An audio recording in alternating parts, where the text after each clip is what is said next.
Mesdames, Messieurs, bonsoir et bienvenue dans le 20h de TFM. Dans l'actualité de ce lundi, l'Alliance pour la République prend le contre-pied du chef de l'État, Bassirou Diomaye Faye. En précisant les conditionnalités de la mise à disposition des fonds politiques, l'APR explique que la caisse n'était pas vide. Le foncier, objet de discorde à Sessène, dans le département de Mbour. Plusieurs villages s'opposent à l'affectation de 30 hectares. Reportage à suivre. Perturbations dans le secteur de la santé à Matam. Les forces de l'ordre ont empêché la tenue d'un rassemblement de protestation des syndicalistes affiliés à la SD3S. Ces derniers réclament le départ du médecin en chef. On vous explique tout. Et puis sur l'international, Donald Trump poursuit sa campagne après avoir échappé à la mort ce week-end.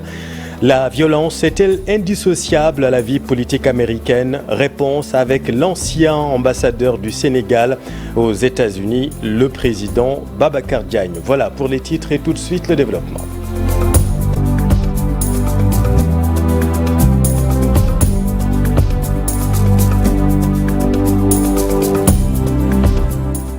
Non, les caisses n'étaient pas vides. L'APR explique les conditionnalités de la mise à disposition de ce qui est communément appelé les fonds politiques. Pour l'Alliance pour la République, le président Bassirou Diomaye Faye a utilisé ces fonds pour soutenir des malades. Explication avec le porte-parole Seydou Gueye. Le budget 2024 n'a été utilisé qu'à concurrence de 24,3%. D'ailleurs, le président Bassirou Diomaye Faye le reconnaît en affirmant avoir utilisé ces fonds pour soutenir des personnes malades qui avaient besoin d'assistance. La question qui se pose, où aurait-il pu trouver cet argent si ce n'est dans la mise en œuvre de ces 10 fonds? Un deuxième point qui appelle une clarification, ce sont les stocks de sécurité. Le président Diomaye a trouvé un pays bien approvisionné, avec une réserve sécuritaire et un permis de faire fonctionner le Sénégal naturellement et normalement. L'affabulation sur le chargement du navire pétrolier relève de l'hérésie, puisque le président Bassirou Diomaye Faye apprendra que les déchargements de nos commandes pétrolières ont toujours été effectués au rythme des acomptes versés par l'État à ses fournisseurs, ce qui a permis au Sénégal depuis plus d'une décennie de rompre avec les délestages.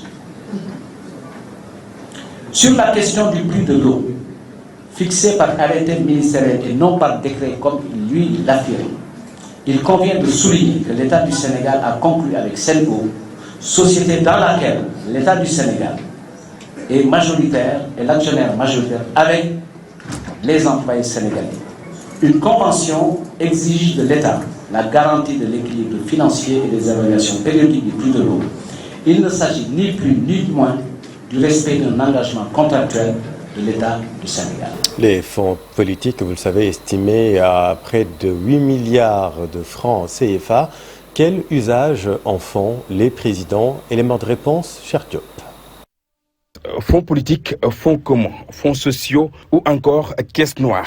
Telles sont les expressions souvent utilisées pour évoquer le budget secret alloué au président de la République du Sénégal, des fonds décaissés par le Trésor public. Et c'est légiféré, c'est par le Trésor public, c'est géré par le Trésor public et généralement c'est mis à la disposition de manière trimestrielle au président de la République. Il y a un budget qui est géré et à la discrétion du président. Ça a toujours créé un débat. Pour certains, ces fonds-là doivent être supprimés.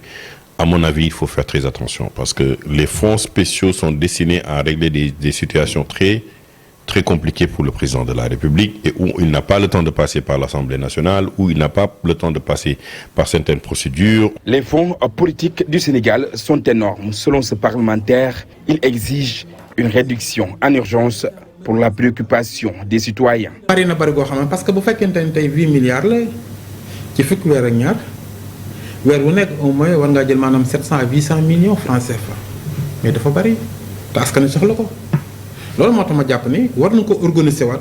C'est plus de 7 milliards de francs CFA utilisés sans aucun contrôle. Sont estimés donc à 8 milliards par an. destinés au président de la République.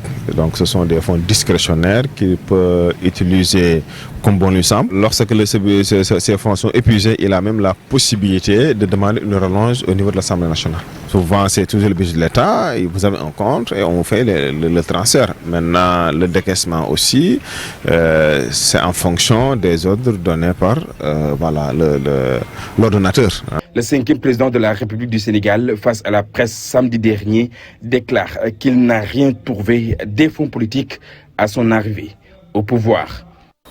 Merci cher. Le président de la République a choisi le professeur Abdoulaye Bathily comme envoyé spécial sur les questions internationales.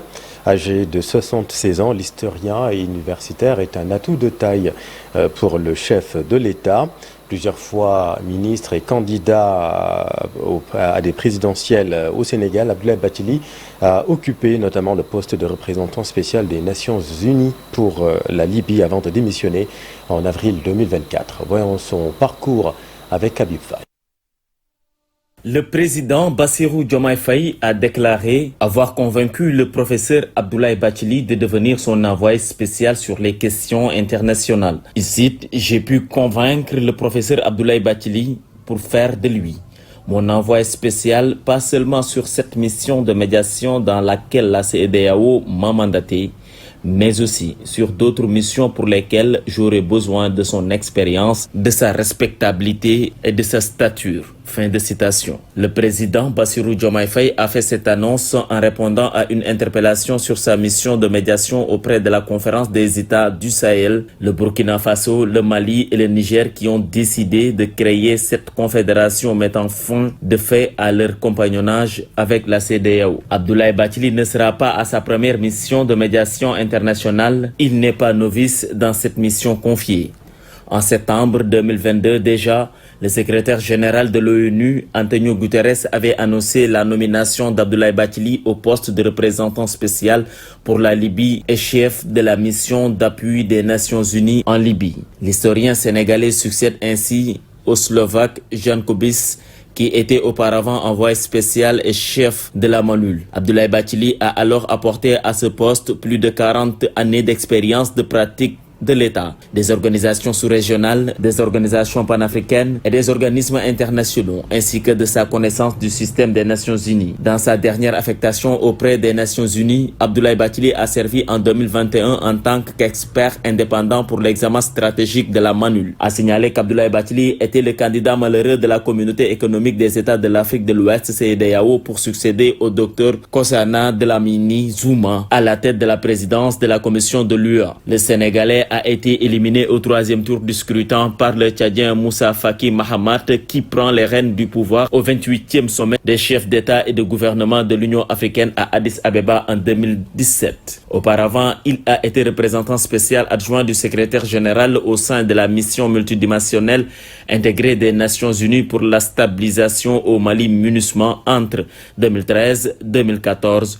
Il était aussi le représentant spécial pour l'Afrique centrale et chef du bureau régional des Nations Unies pour l'Afrique centrale au Gabon de 2014 à 2016. C'est en 2018 qu'il a été nommé conseiller spécial du secrétaire général pour Madagascar et en 2019 expert indépendant pour l'examen stratégique du bureau des Nations Unies pour l'Afrique de l'Ouest. Il faut dire que Bathily a occupé divers postes ministériels au sein du gouvernement sénégalais, notamment ministre d'État à la présidence chargée des affaires africaines 2012-2013, ministre de l'énergie et de l'hydraulique 2000-2001 et ministre de l'environnement et de la protection de la nature 1993-1998. Élu à l'Assemblée nationale en 1998, il en a été le vice-président de 2001 à 2006. Il a également été élu membre du Parlement de la Communauté économique des États de l'Afrique de l'Ouest 2002-2006. Bathily est titulaire d'un doctorat en histoire de l'Université de Birmingham au Royaume-Uni et d'un doctorat de l'Université Cheikh Anta Diop où il a enseigné l'histoire pendant plus de 30 ans.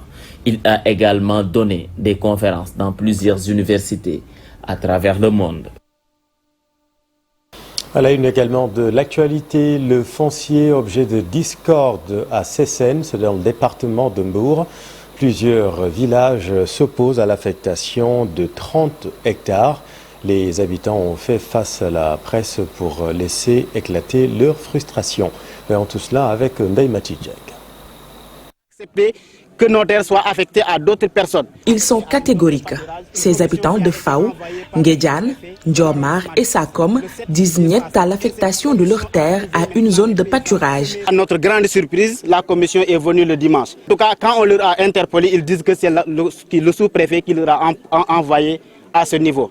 Et c'était la commission domaniale de la commune de Sessène et la population n'était pas informée. Les terres qui ont été prises dépasse les 30 hectares. Ces villageois veulent des explications claires et nettes sur ce qui justifie cette décision ordonnée par le sous-préfet de Sessène qui malheureusement leur refuse un rendez-vous, disent-ils. Il a rejeté donc notre demande. Quand on est parti voir le chef du village, il a dit qu'il a été informé, il a dit qu'il avait formé une commission. Il a reconnu qu'il a fait erreur parce qu'il n'a pas appelé les villageois pour discuter avec eux et pour prendre une décision finale. Même quand il a formé une commission, c'est une commission qui a été fictive, mais pas une commission qui a été décidée par les villageois. Une chose est sûre, ils ne vont pas céder leurs terres dans ces conditions, assurent ces villageois qui disent s'adresser à qui veut l'entendre. Nous voulons récupérer nos terres, nous ne parlons que de l'agriculture, mais il n'y a pas de conflit ethnique entre nous et les peuples. On a commencé déjà les négociations et maintenant nous comptons aller à un niveau supérieur, interpeller toutes les autorités qui sont concernées. Ce combat est un combat de vie parce que les terres nous appartiennent. La population n'est pas d'accord et la population compte toujours de résister à récupérer leurs terres parce qu'ils en dépendent. Mais en attendant, les habitants des 4 villages impactés par le projet comptent insister sur la possibilité de s'asseoir avec l'autorité administrative de l'arrondissement de Sessène pour trouver une solution. Noto Dama, c'est dans le département de Tivaouane. Les producteurs de carottes demandent l'arrêt des importations. Le marché est inondé, selon eux, de carottes importées alors que des tonnes de carottes locales pourrissent dans les champs. Voyons tout cela avec Charanta Diop et Célatire. Les maraîchers producteurs de carottes de Noto Dama n'en peuvent plus. Ils mettent en garde le ministre de l'Agriculture contre l'importation des produits maraîchers. Selon eux, la carotte qui vient de l'étranger inonde actuellement le marché. Parce qu'on ne peut pas comprendre aujourd'hui, il y a à peu près au niveau de la marché 100 tonnes de carottes qui rentrent ici. On voit des gens qui ne parviennent même pas à vendre leurs carottes. Là, c'est inadmissible. Parce que le directeur qui nous dit qu'il va ouvrir la frontière pour 6 jours, du 10 au 16. Mais à ce délai-là, les importateurs vont amener beaucoup de carottes, ils vont inonder le marché. Et cette carotte qu'ils vont amener va durer peut-être 1 mois ou 3 mois. Et nos carottes là actuellement au niveau des champs ne sont pas encore récoltées. Il y a pas mal de carottes au niveau des champs. Ces maraîchers de Noto Dama estiment qu'il n'y a pas eu de concertation. C'est la goutte qui a fait déborder le vase. Cette décision elle est mauvaise et cette décision n'est pas concertée aussi en plus. Ils devaient concerter avec nous pour qu'au moins avant de prendre la décision, nous allons donner notre mot sur la quantité suffisante. Cette réunion, il y avait presque plus de 70 commerçants et importateurs. Les cultivateurs ne sont pas tenus en compte. Ils doivent être respectés et considérés. Compte tenu de la gravité de la situation dans la zone des Niayes, ces producteurs de carottes appellent le ministre de l'Agriculture à réagir au plus vite. C'est nous qui avons choisi le gouvernement. Si on n'avait pas la confiance envers eux, on n'aurait pas les choisir. Donc à cet état-là, nous espérons que d'ici peu de temps, ils vont réagir. Les producteurs de la zone des Niayes ont plaidé pour une rencontre d'urgence afin qu'ils puissent trouver des solutions.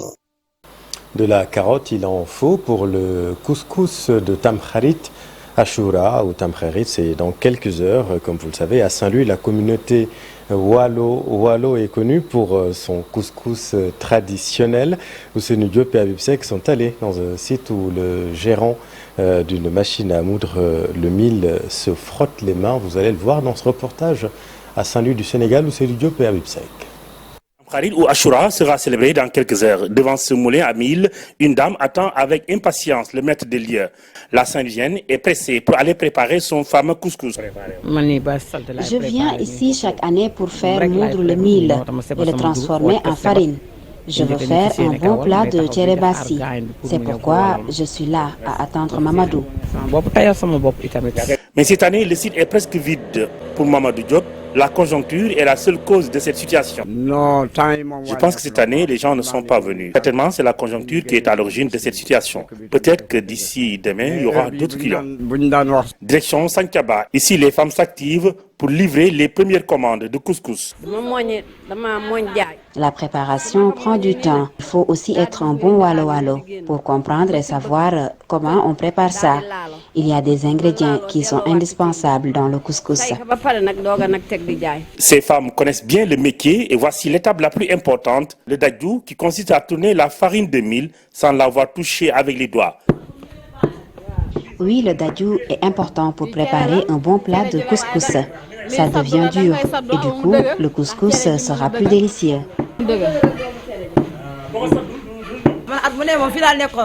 Année, 3 jours avant la Tamkharit, je viens ici, je viens du Waalo pour aider notre maman. Et cela depuis plusieurs années.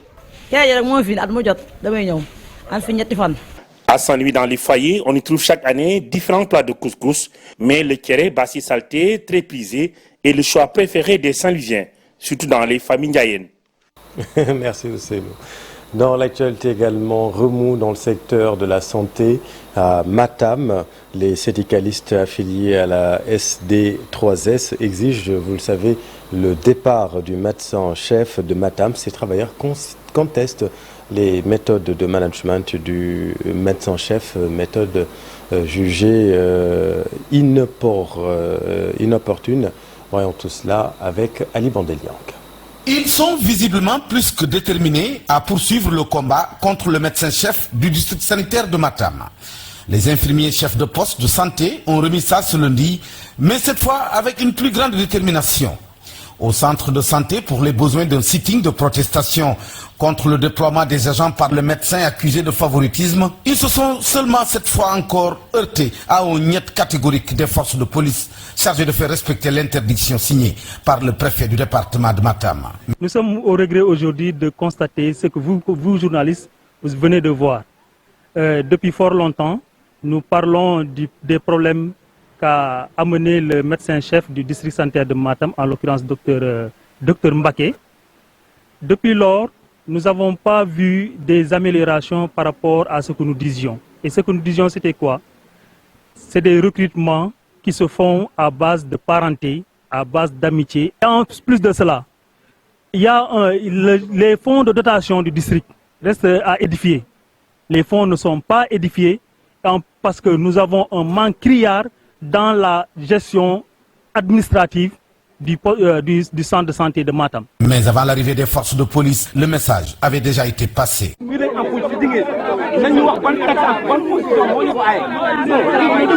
Pour trouver une issue heureuse à cette crise qui perturbe le système sanitaire de tout le département, le maire de Matam débarque pour appeler à des concertations. En attendant cette rencontre convoquée par le maire de Matam, les responsables du syndicat SDT3S sont plus que jamais déterminés à poursuivre le combat. Donc le médecin-chef réfute ces allégations totalement. Parution présidentielle 2024 au Sénégal, échec et mat, c'est le titre du livre du jeune écrivain Boubacar Mohamed Racine Sy, paru ce week-end. L'auteur revient dans ce livre sur la vraie problématique qui a été la tendance d'un désir avoué ou inavoué de dégagisme. Voici l'auteur avec Mambiran Diouf. Écrivain, auteur du livre présidentiel 2024 au Sénégal, échec et mat. J'ai sorti un livre il y a moins d'1 an, Le Sénégal sous les aides politiques. Ce n'était pas compliqué dans la mesure, comme je l'ai expliqué tout de suite, que c'était une bataille politique qui a duré et qui opposait le PASTEF extensivement, le Yewwi et le Benno Bokk Yakaar, avec comme protagonistes les deux hommes politiques, Ousmane Sonko et le président de la République, Macky Sall. Donc j'ai eu à analyser ce qui s'est passé depuis 2014 jusqu'à présent, et même avant 2014, avec les actes posés par le président de la République, Macky Sall, qui fait des actes qui ont pu avoir un impact sur la présidentielle de 2024. Comme je le dis, tout est connecté, rien n'est déconnecté. J'ai fait une autre... Parce qu'il faut comprendre qu'il y a cette bataille politique qui a été analysée, il y a également l'élection présidentielle qui a été analysée. Et j'ai tout de suite évoqué Senghor pour dire qu'il insistait pour toute personne à se doter de l'esprit d'organisation et de méthode. Stratégiquement, j'ai initié une série de chroniques dont la première était le 23 octobre 2023 et qui me permettait le jour au jour d'apprécier ce qui se faisait dans ce pays, d'analyser les faits politiques. J'ai eu à regrouper que ces éléments pour faire ce livre-là. Ce n'était pas donc compliqué. Sur l'international, Donald Trump a repris sa campagne après avoir échappé à la mort, vous le savez, ce week-end. Cette tentative d'assassinat vient s'ajouter à la longue liste d'incidents malheureux dans l'histoire politique des États-Unis. Fatou Bintou Conté. L'Amérique sous le choc après la tentative d'assassinat de Donald Trump, ancien président et candidat à l'élection présidentielle de novembre. La violence est dans l'ADN de ce pays où des présidents sont tués et la possession d'armes au pays de l'oncle Sam constitue un véritable problème parce qu'inscrit dans la Constitution. La loi sur la possession des armes à feu a toujours été un débat énorme entre les deux camps. Les démocrates considèrent que la loi est trop libérale, ce qui explique que les jeunes Américains sont tués plus par balle que plus toute une autre cause. Ça, c'est un autre problème que les républicains devront continuer à défendre. Avec cet incident survenu ce samedi, la donne va changer en faveur du candidat républicain et les démocrates devront trouver un autre argument de campagne pour faire face au miraculeux Trump. Les républicains changeront de perception de Donald Trump, mais surtout les démocrates qui voulaient le décrire comme un coupable condamné de plusieurs crimes et délits. Donc aujourd'hui, on ne pourra plus utiliser cette image. D'ailleurs, le président Biden et sa campagne ont déjà retiré beaucoup de vidéos qu'ils voulaient utiliser comme des publicités contre Donald Trump. La perception que les Américains, que le monde entier, si vous voulez, ont de Donald Trump change complètement le paradigme de cette campagne-là en faveur des républicains et de Donald Trump lui-même. Ces partisans seront encore plus motivés autour de leur candidat.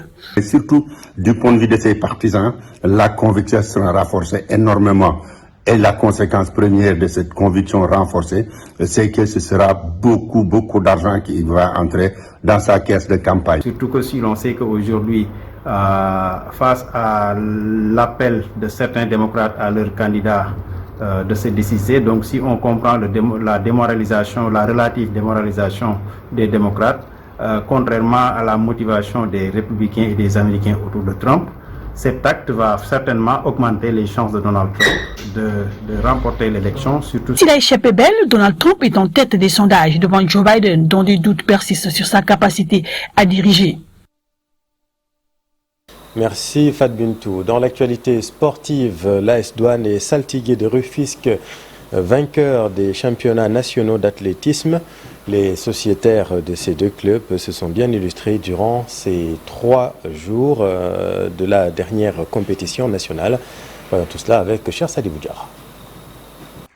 L'AS Douanes en leader, saltigué en bonne surprise, les grands gagnants des championnats nationaux d'athlétisme 2024, du sprint aux courses de fond. En passant par le saut, leurs membres se sont imposés. La première fois que je viens courir dans mon pays d'origine qui est le Sénégal, donc je suis vraiment juste heureuse. L'accueil a été incroyable et je comprends pourquoi on parle du pays de la Teranga. Je suis content et je remercie beaucoup mes coachs et aussi ma famille qui nous ont soutenus vraiment. D'après Douala, on a eu des expériences vécues là-bas.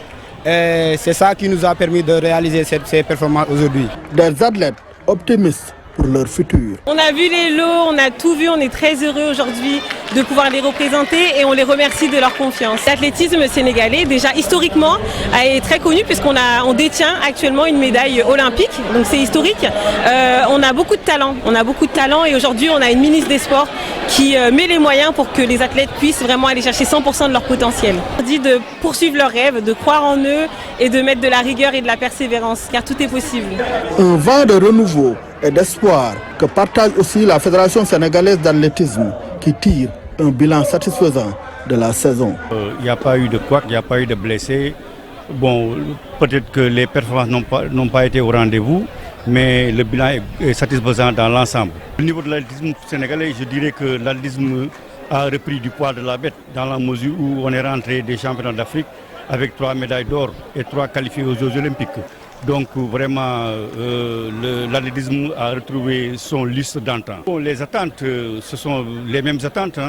C'est les infrastructures, c'est l'accompagnement de l'élite, c'est la formation, etc.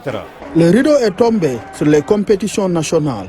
Tous les yeux sont rivés maintenant sur Louis-François Mendy, Cheikh Tidiane Diouf et Salissar, porte-étendard de l'athlétisme sénégalais aux Jeux Olympiques Paris 2024.